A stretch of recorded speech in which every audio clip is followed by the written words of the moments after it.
Salamat sa umaga ito, sa napakagandang umaga, Panginoon. Napakatatinang umaga, Panginoon.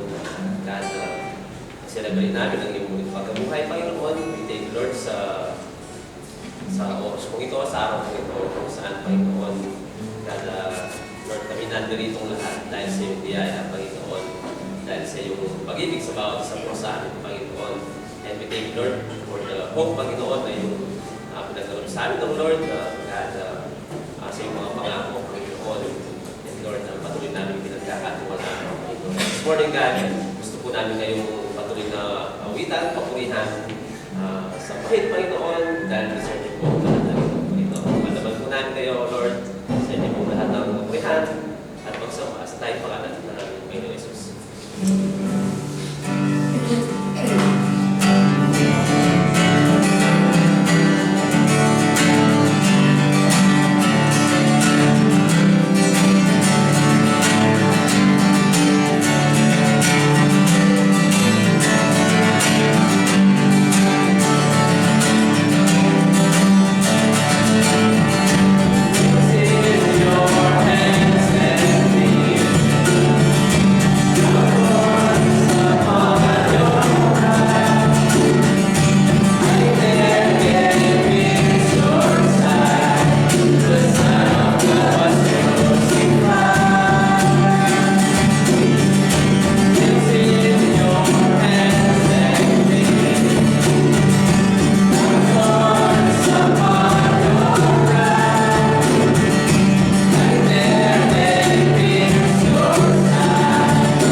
Panginoon, buhay na walang hanggan, Panginoon, yung nilaan sa bawat sa amin natin, Panginoon. Tunay nga na ikaw ang aming pag-asa, Panginoon.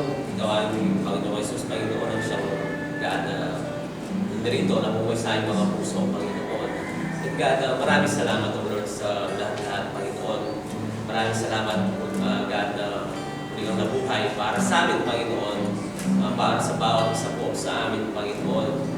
God, alam namin na kulang. Salamat namin, O Lord, sa lahat ng iyong ginawa, Panginoon, sa lahat ng iyong sakripisyo, Panginoon, sa iyong buhay na iyong nasa krus, Panginoon. God, serve nyo, Panginoon. Serve nyo lahat ng kapuhian, lahat ng pagsamba. God, at wala diyan, Panginoon, at dalangin namin, O Lord, sa aming mga buhay bilang yung anak na patuloy ka namin manatila, Panginoon, patuloy na maigtas ang iyong pangalan sa aming mga buhay. Hindi lang sa lugar ito, Panginoon, bagus God, sa buhay namin pang araw-araw, Panginoon. God, maraming salamat po, Lord, sa lahat. Mahal naman po namin kayo at sa inyo po namin napalit ang pinakamatas na papuri, pagsamba, salamat sa matamis na pangalan ng aming Panginoon Jesus. Amen. Take some time and show each other some love. Good morning and happy Resurrection Day po.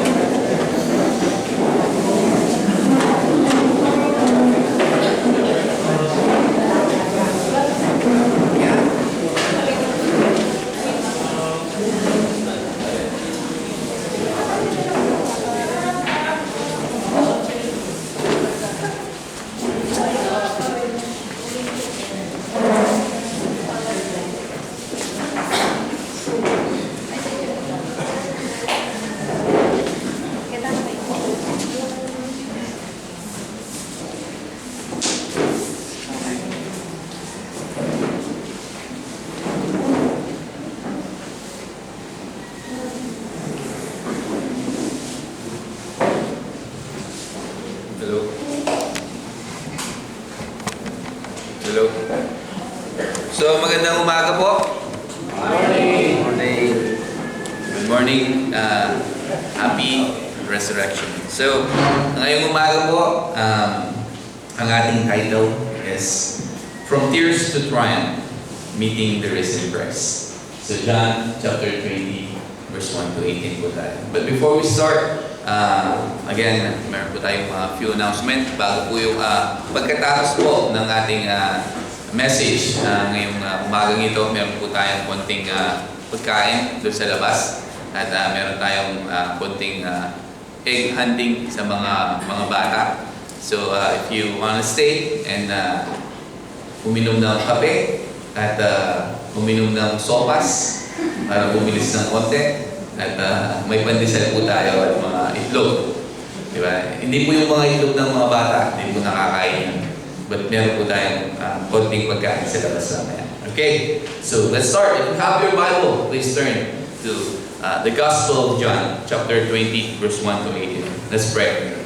Dear Lord, again, kami po ay nagpapasalamat for what you have done, Panginoon, dun sa cross, Panginoon. Now, ngayong umagang ito, we celebrate the resurrection, Panginoon, that Lord, pinatunayan mo that you conquer death, sin, and Satan, Lord. And you freed us, Panginoon, dun sa bondage ng kasalanan, Panginoon. Thank you for all of that, Panginoon, that you have done, Panginoon. So again, Lord, that we celebrate the resurrection, Panginoon. Kami nagagalak, Panginoon, dahil again, Panginoon, you sacrifice yourself, Panginoon. And you save us, Panginoon, doon sa aming mga kasalanan, ngayong umagang ito, Panginoon, nawa, ikaw po yung mamuna sa buhay namin. Ikaw po, Panginoon, yung magbigay kalakasan sa amin, Panginoon. At Lord, na nawa, i-appreciate namin. Not just this morning, Panginoon, but every day sa buhay namin, Panginoon, what you have done for us. So again, Lord, fill us with your Holy Spirit and give us understanding of your word this morning. We love you, we praise you. In Jesus' name we pray. Amen. So, from tears to triumph, meeting the risen Christ. So ngayong umagang ito, in the Gospel of John, chapter 20, verse 1 to 18, pag-uusapan natin mostly si Mary Magdalene. Okay, so we will focus in one person, babae, in the Bible. It's Mary Magdalene. Makikita natin dito yung importante na bagay na ginawa ni Mary Magdalene. Kung ano yung naging reaction niya yung encounter niya sa ating Panginoong Jesus. But before we go there, meron mga moments sa buhay natin. Kapag yung buhay natin, like isip natin, feeling natin na everything seems lost. Tama? Meron mga ganung point sa buhay natin na nangyayari. That parang lahat na lamang ay nawawala sa buhay natin. Di ba? Katulad ng mga pangarap na namatay. Di ba? Meron tayong mga pangarap na minsan nawawala na lamang, namamatay. Di ba? Mga prayer na pinagdarasal natin seems unanswered. Di ba? Na, Lord, bigyan mo akong ganito, Lord. Di ba? But again, it's an answer. Or yung mga mahal natin sa buhay na nawala. Di ba? Na iniwan tayo. Di ba? So, and yung mga bagay na yun, ramdam natin kapag nangyayari sa atin yung mga yun. Ramdam natin na parang yung kadiliman ay nagtatagumpay sa buhay natin. Di ba? Parang dahil lahat na lamang nangyayari yun sa buhay natin.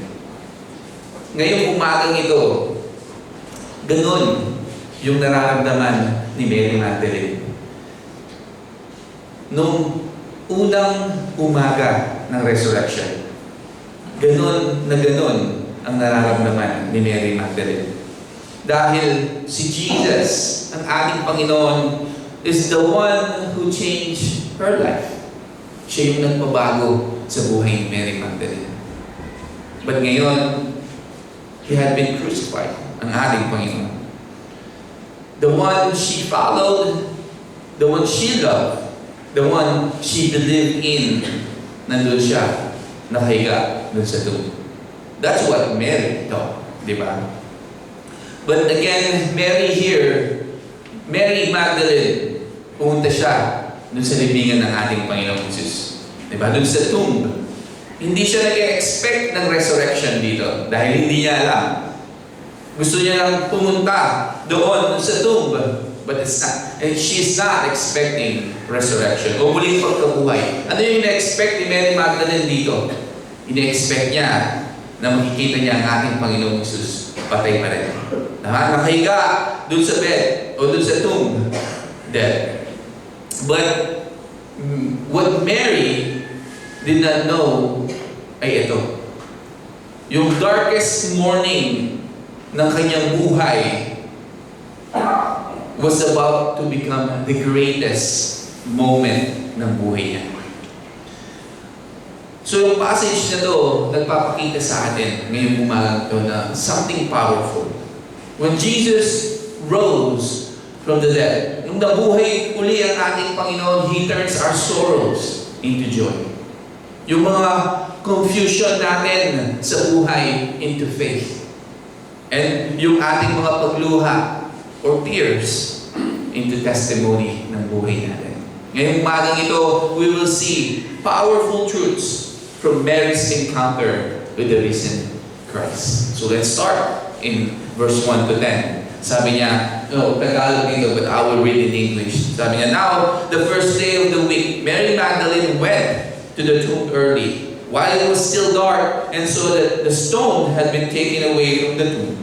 Then she ran and came to Simon Peter and to the other disciple, whom Jesus loved, and said to them, they have taken away the Lord out of the tomb, and we do not know where they have laid him. Peter therefore went out, and the other disciple, and were going to the tomb.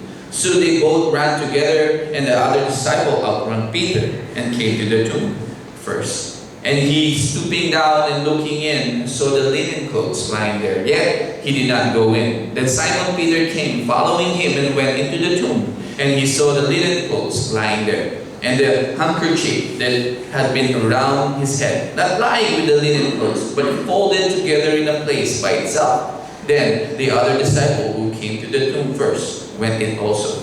And he saw and believed, for as yet they did not know the scripture that he must rise again from the dead. Then the disciples went away again to their own homes. So, let's talk about Mary here. There's a unang verse ng chapter 1, o ng chapter 20 dito. Mary Magdalene, pumunta siya dun sa tomb. Very early. while it was still dark. Sabi, di ba? Dun sa unang verse ng chapter 20 dito. Bakit? Di ba? Bakit pumunta si Mary doon? Nang napaka-aga at madilim pa. Because she loved Jesus. Dahil mahal niya ang ating Panginoon. Even though naniniwala siya na si Mary Magdalene napatay na yung ating Panginoon. Yun yung paniniwala niya that time. Di ba? Mahal niya yung Panginoong Jesus. Pupunta ako doon. At alam niya, patay na ang ating Panginoon. But she still wanted to be near to Jesus Christ. Sa ating Panginoong Jesus. Yung pagmamahal niya brought her to the tomb. Yung pagmamahal niya sa ating Panginoon, nagdala sa kanya dun sa libingan ng ating Panginoon. But notice something very important here. Sabi dito, it was still dark. Diba? Madilim pa rin. But kung titignan mo at pag-aaral mo, it's both literally dark. Literally dark and emotionally dark. Diba? Literally na madilim pa, hindi pa sumikat yung araw. At madilim pa sa buhay ni Mary Magdalene. Yung emotion niya dahil namatay yung pinakamamahal niyang Panginoon, ang ating Panginoong Jesus. Yung puso niya was full of grief o kalungkutan. Yet, she still came doon o pumunta siya doon sa tomb kahit yung puso niya puno ng kalungkutan dahil namatay ang ating Panginoon.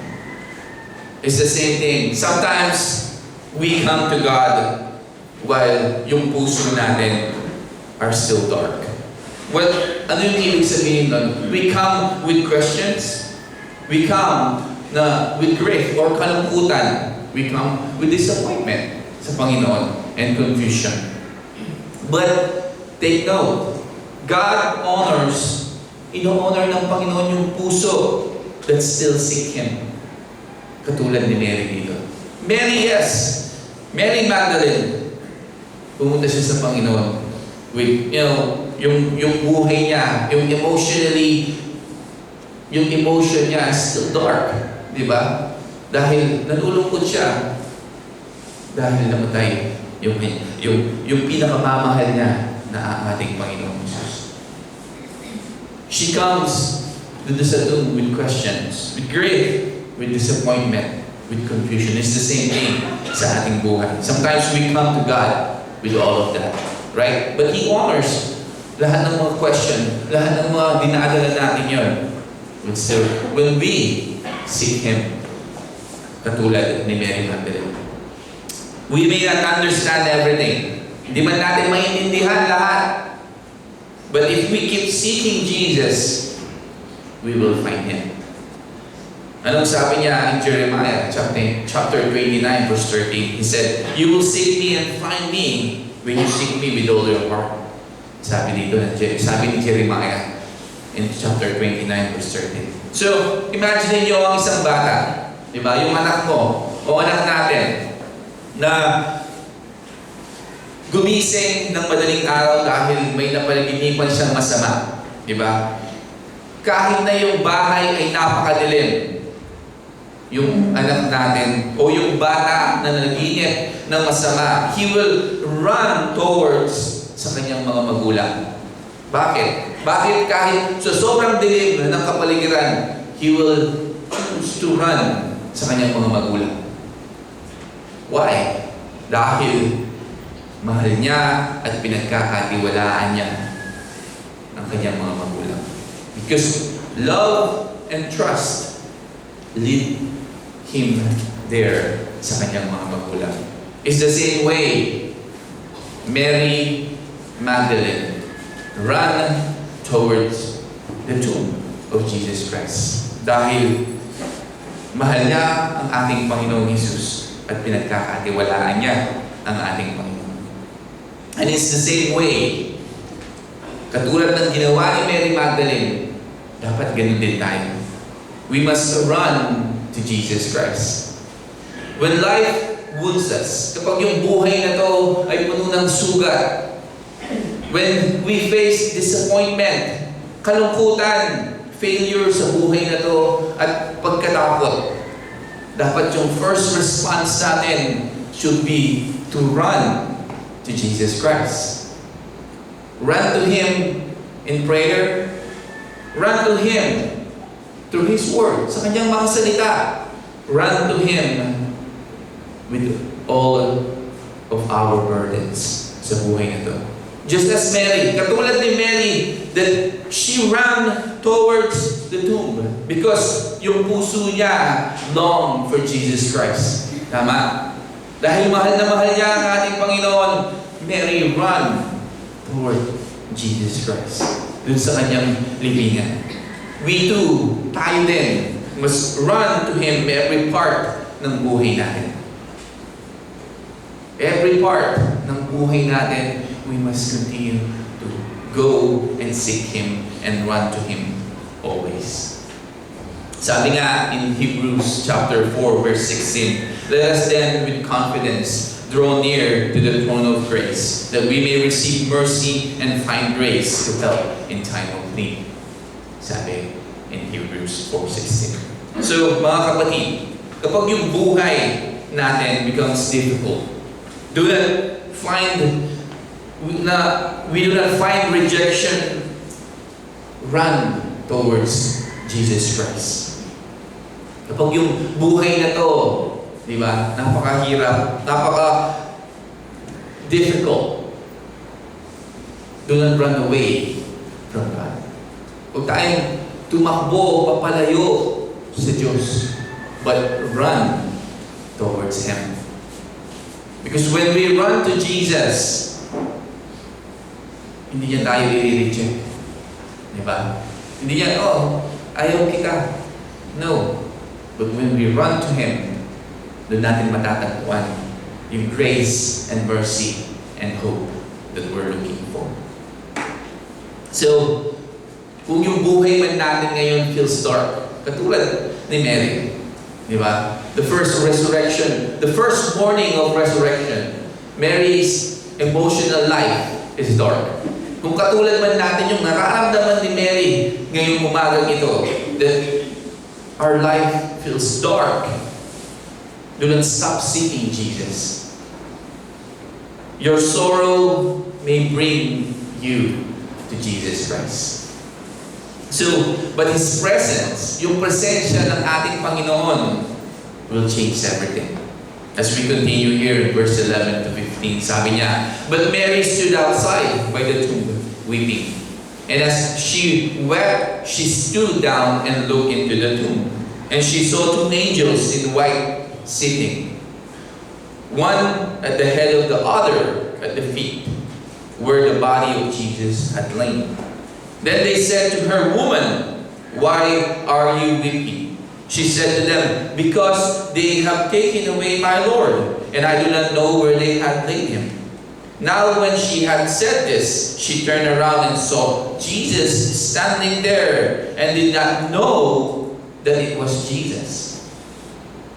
Jesus said to her, woman, sabi ng ating Panginoon, why are you weeping? Whom are you seeking? She supposed Him to be the gardener. Said to Him, Sir, if you have carried Him away, tell me where you had laid Him, and I will take Him away. Diba? Dito, merong nakakatuwa na ginawa si Mary. Nakala niya si Jesus Christ yung gardener. Ano sabi niya? Diba? Supposing Him to be the gardener, said to Him, Sir, if you had carried Him away, tell me where you have laid Him, and I will take Him away. Diba? Hindi niya alam na si Jesus na pala yung kausap niya. But dito, Mary Magdalene saw angels, but still did not understand kung ano yung nangyayari sa kanyang paligid. Then Jesus Himself, nakatayo siya doon. But Mary Magdalene, hindi niya na-recognize ang ating Panginoon. Sabi ng ating Panginoong Jesus, woman, why are you weeping? Whom are you seeking? Sabi ng ating Panginoon. Mary dito, Mary Magdalene, iniisip niya that si Jesus, like I said, ay yung gardener dun sa garden. Because nandun sila sa garden. Yung two is in the garden. So kala niya, gardener yung nagtanong sa kanya. So, bakit hindi dito na-recognize ni Mary si Jesus Christ? Because Mary Magdalene was so overwhelmed dun sa kanyang kalungkutan. She is so overwhelmed with grief sa buhay niya that she could not recognize Jesus Christ. Hindi niya na-recognize yung miracle standing right in front of her dahil sobrang lungkot ni Mary Magdalene. And sometimes, katulad din tayo ni Mary. Di ba? Hindi natin alam that Jesus is working sa buhay natin. But because yung pain, yung takot, we cannot see Him. Di ba? Katulad ni Mary Magdalene dito, because she is in pain, she is in grief, hindi niya na-recognize that right in front of her, nandun na yung miracle. Nandun na si Jesus Christ. It's the same thing sa buhay natin. Many times, Jesus is working sa buhay natin. And yet, hindi natin ito nakikita. Because, dun sa mga pinagdaraanan natin emotionally, grief, pain, fear, and we cannot see Jesus Christ working into our lives. May mga moments when we ask, sinasabi natin, God, where are you? Diba? Asan ka, Diyos? Or, bakit nangyayari ito sa buhay ko? Why is my prayer unanswered? Diba? Kapag minsan may dumaraan sa buhay natin, or we're consumed with grief and pain and fear. But yung katotohanan is, even when we do not recognize Him, Jesus Christ, Jesus is near. Or malapit lang ang ating Panginoon. Nandyan ang ating Panginoon, even we do not recognize Him. Sabi in Hebrews chapter 13 verse 5, I will never leave you nor forsake you. Sabi niya dun sa dulo ng verse. Sometimes, kapag tumingin ka sa labas, kapag tumingala ka sa langit, pag marami yung ulap, anong sasabihin mo? Ay, wala yung araw. Diba? Tama? Pag sobrang dami ng clouds sa labas, pag tingin mo, ay, wala yung araw. Tama? Ganun yung sinasabi natin, no? Wala yung araw. But the sun is not gone. Hindi nawawala yung araw. It is simply hidden behind the clouds. Nandun pa rin yung araw, pero nakatago doon sa mga ulap. Tama? Pero sinasabi natin, ay wala yung araw. Di ba? Ganun yung sinasabi natin. But again, kung titignan natin, it's simply hidden in the clouds. It's the same way sa buhay natin. When we go through suffering, we may think God is absent. Tama? Kapag sobrang lungkot na natin, sobrang pagsubok na dumaraan sa buhay natin, iniisip natin, absent ang Diyos sa buhay ko. But again, He is not. He is not gone. Hindi siya nawawala. He is closer than we realize. Katulad ni Mary Magdalene dito, that Jesus nandun na sa harapan niya, but hindi niya na-recognize because puno siya ng kalungkutan, pain sa buhay niya. Tama? That hindi niya alam, buhay na pala ang ating Panginoong Jesus. Nandun na siya sa harapan niya. It's the same thing sa buhay din natin. Sometimes nandun na ang Panginoon sa harapan natin. Hindi pa rin natin ito nakikita because we are consumed with pain and suffering and grief sa buhay natin. We may not see Him clearly right now sa buhay natin. But Jesus standing near sa buhay natin ngayon. Just like He stood near to Mary Magdalene. And at the right moment, sa tamang oras, sa tamang panahon, He will reveal Himself. I-reveal niya yung sarili niya in the right moment and in the right time. As verse 16 said here, sabi niya, Jesus said to her, Mary. She turned and said to Him, Rabboni, which is to say, teacher. So dito in verse 16, makikita natin that sabi ko nga, in the right time, in the right moment, Jesus will reveal Himself.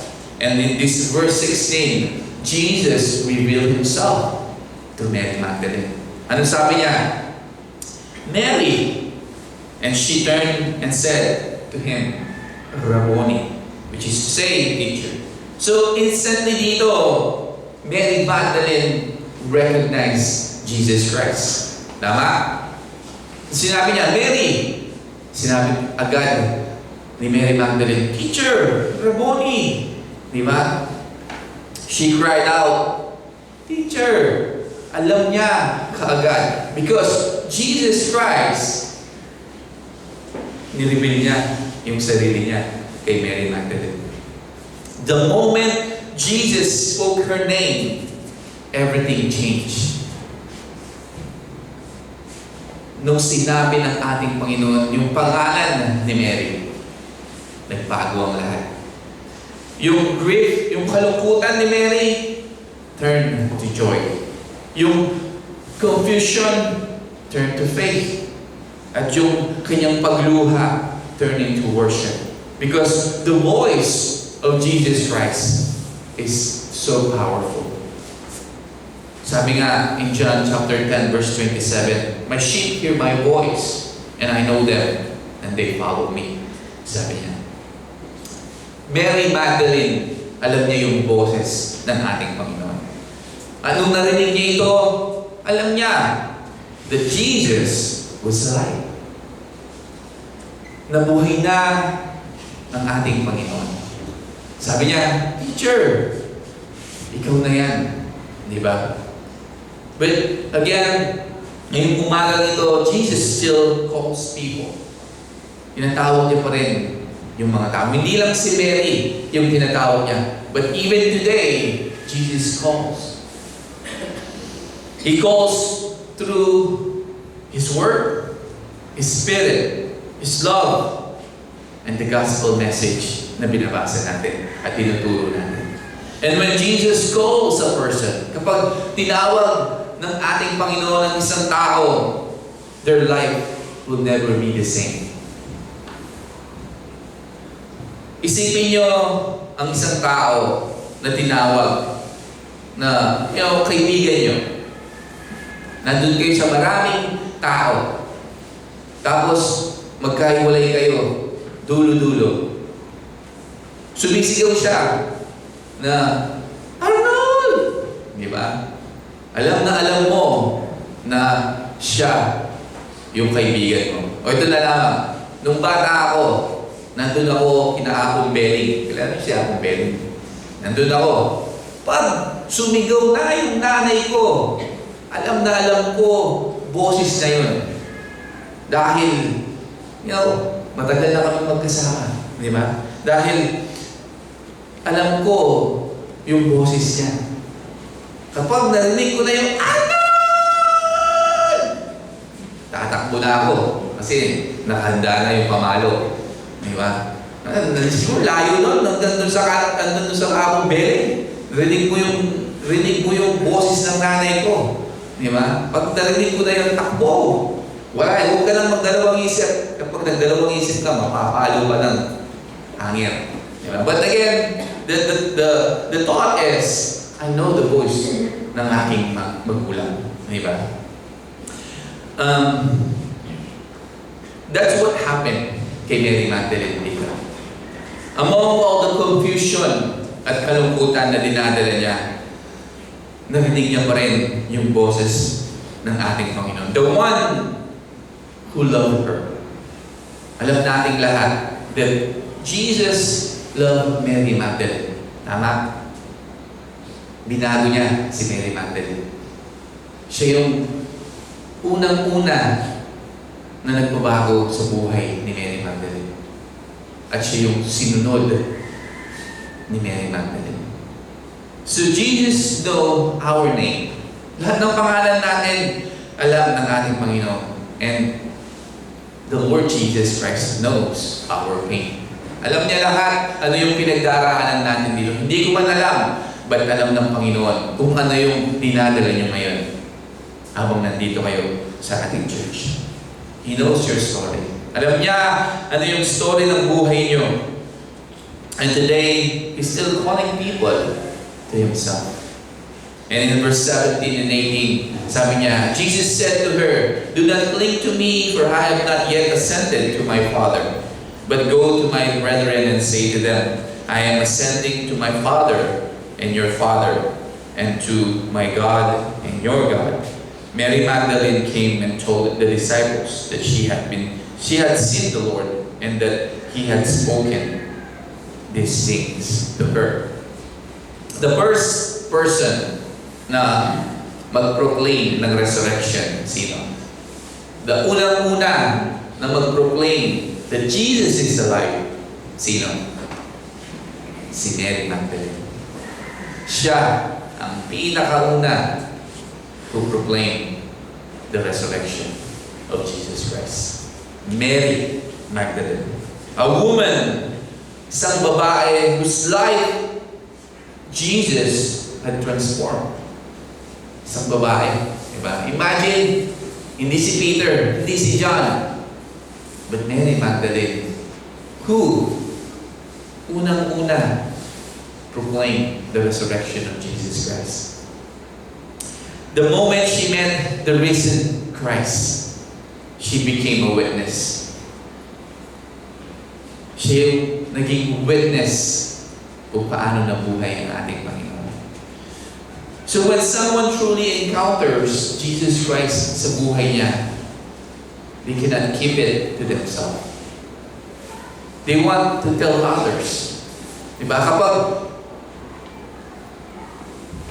nakilala mo ang ating Panginoon, gusto mo na i-share yung bagay na alam mo sa ating Panginoon. That He is alive. That Jesus changed my life. That Jesus saved me. Diba? Yun yung gusto nating ipangaral. Yun yung gusto nating i-share kapag truly na-encounter natin si Jesus sa buhay natin. Ganun yung naramdaman ko when I encounter Jesus sa buhay ko. Hindi lang si Mary Magdalene, but all of us here encounter Jesus Christ, and we want to say, buhay ng Diyos. Diba? Jesus is alive. Jesus changed my life. Binago ng Panginoon yung buhay ko. At niligtas niya ako. Katulad ng mga apostol in Acts chapter 4 verse 20. Anong sabi nila dito? We cannot but speak of what we have seen and heard. Sabi nila, di ba? In Acts chapter 4 verse 20. Parang, kunwari, isa kang doktor. Di ba? Na nakadiscover ka ng cure sa isang deadly disease. Parang COVID, sabihin na natin na na-discover mo yung cure dun sa COVID. Hindi mo ito itatago, tama? Hindi mo itatago na nakadiscover ka ng cure sa COVID. But sasabihin mo sa lahat, uy, na-discover ko na yung cure sa COVID. Ito, subukan nyo. Diba? Ganun yung gagawin natin because we want all to be healed. The resurrection is the greatest news in the world. Yung muling pagkabuhay ng ating Panginoon is the greatest news sa buong mundo. And those who know it, we must share it. Dapat i-share natin kung alam natin. So, God can use anyone. Even someone is broken in the past. Mary, alam nating lahat, minsan, yung buhay niya ay, troubled life. Marami siyang nagawang pagkakamali. But Jesus, ang ating Panginoon transformed her and made her a messenger of the greatest message in history, the resurrection of Jesus Christ. Diba? Pero dati, Mary Magdalene, yung buhay niya is broken. Right? But Jesus transformed her. And ginamit niya pa si Mary Magdalene to proclaim the resurrection of Jesus Christ. Unang-una. Diba? And God can use our life too. Yung buhay din natin. Maybe iniisip mo o iniisip natin yung mga past mistake natin disqualifies us o disqualify you. Maybe iniisip mo yung mga pagkakamali mo ay napakarami. Maybe you feel like you are not talented at all. Na sinasabi mo, wala naman akong talent. Or hindi ako malakas. Or I'm not spiritual enough. Di ba? But remember, Mary Magdalene here. Di ba? Bago niya nakilala si Jesus Christ, her life was broken. Yet, Jesus changed her life. And she became the first, ibig sabihin, witness of the resurrection of Jesus Christ. This reminds us of a powerful truth. That God does not call the perfect. Hindi tinatawag ng Diyos yung mga perfecto. But He transformed the willing. Tinatransform niya yung mga tao na willing. He's not calling the perfect people. Oh, perfecto ka, ikaw gusto ko. No. He transformed the willing. Yung gusto na magpagamit sa Kanya, yung gusto na maglingkod sa Kanya, He transformed them. When Jesus changed a heart, He also gives the life a purpose. Kapag binago ng Diyos yung puso ng isang tao, binibigyan niya rin ito yung buhay niya ng purpose. Hindi ka man mangangaral sa libu-libong tao, or hindi ka man tatayo sa isang malaking stage, but God can use you too. Pwede ka rin gamitin ng Diyos. Encourage someone who is discouraged. O i-share mo yung gospel sa kaibigan mo. Or ipagdasal mo someone who is struggling right now. Or ipakita mo yung pagmamahal ng ating Panginoon through your life. Through our life. And sometimes, ito yung pinaka-powerful na testimony is yung buhay na binago ng Diyos. Yun yung pinaka-powerful na testimony. That your life, yung buhay natin na binago ng Panginoon. Yun yung pinaka-powerful na testimony that we can give. That how God changed our life. To be a broken one, ngayon, witnessing for Christ. Like Mary Magdalene. Right? Broken. But now, she is the first, unang-una, to proclaim that Jesus is alive. 2 Corinthians chapter 5 verse 17, sabi niya, if anyone is in Christ, he is a new creation. The old has passed away, behold, yet the new has come.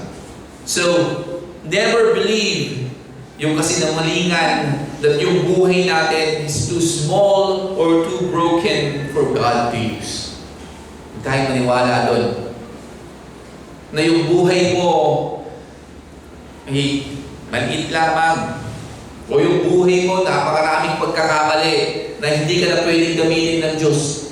Huwag kang maniwala doon. The same Jesus who called Mary in the garden is the same Jesus who calls people today, who calls you today.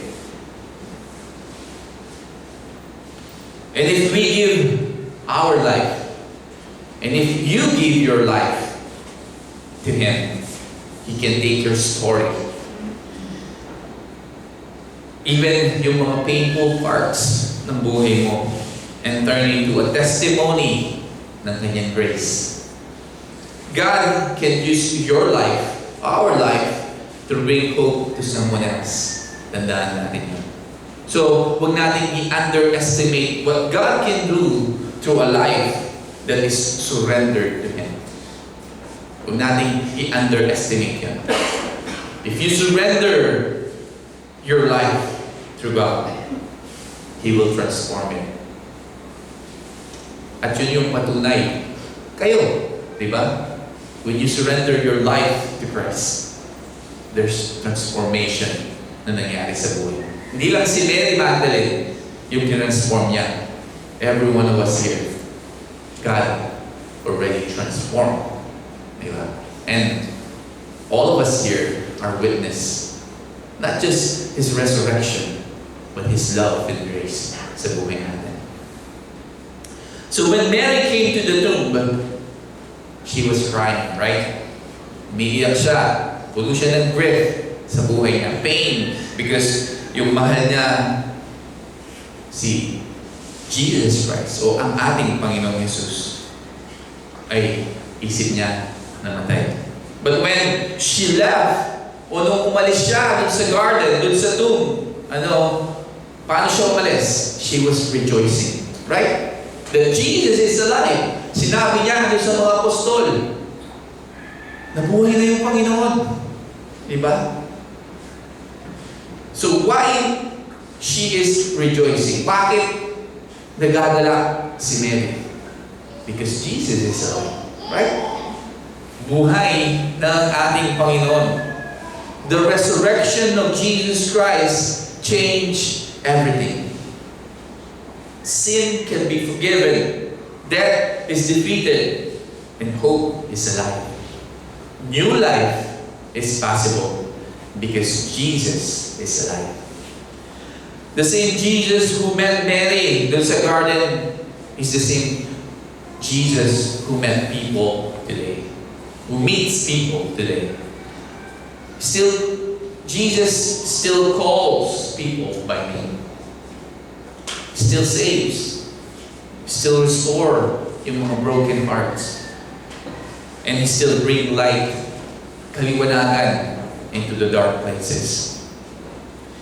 Maybe today, katulad ni Mary, yung nararamdaman niya emotionally, he's full of grief.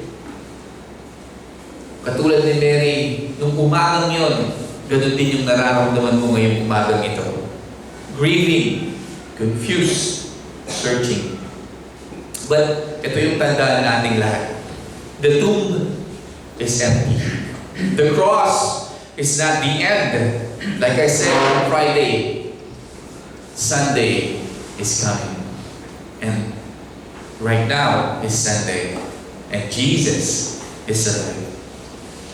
The risen Christ is still calling people today. And when you truly, truly, truly meet Him, your tears will turn into joy, katulad ni Mary. Yung takot natin will turn into faith. At yung buhay natin will never be the same. Because we experience and meet Jesus Christ, the risen Christ. Because Jesus is alive. So remember, not just ngayong umagang ito, but every day sa buhay natin, that Jesus is alive. Hindi siya nanatili doon sa cross. But, nabuhay siya ulit. At still, hanggang ngayon, He's calling people. He's not calling the perfect people, but He's calling the one who is willing to serve Him, to love Him. Remember, Jesus is alive. Let's pray. Lord, again, thank you so much, Panginoon, for your word, Panginoon, for your sacrifice, Panginoon. Lord, help us to remember that you are alive, Panginoon. And thank you for the resurrection, Panginoon. The pinatunayan mo, Panginoon, that you conquer everything, Panginoon. Again, Lord, may you continue to be with us. Continue, Lord, to mold and shape us. Continue, Lord, na ikaw yung maging kalakasan namin, Panginoon, sa buhay na ito, Panginoon. At Panginoon, help us to be willing na gamitin mo, Panginoon. At Lord, i-share, katulad ni Mary Magdalene, Panginoon, to share not just the resurrection, Lord, but your love and your grace, yung mga bagay na ginawa mo sa buhay namin, that we need to proclaim to other people, Panginoon, your goodness, your loving kindness, Lord. Everything, Panginoon. So help us. Hindi po namin magagawa yung without you. Fill us with your Holy Spirit and continue to guide us and be the light of our life, Lord. So thank you so much. We love you, we praise you, and we commit all these things, Lord. In Jesus' name we pray. Amen. Read your Bible and say your prayers and love one another. Love you all, guys. Let's stand and worship the Lord.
sa umaga ito sa iyong mensahe, Panginoon.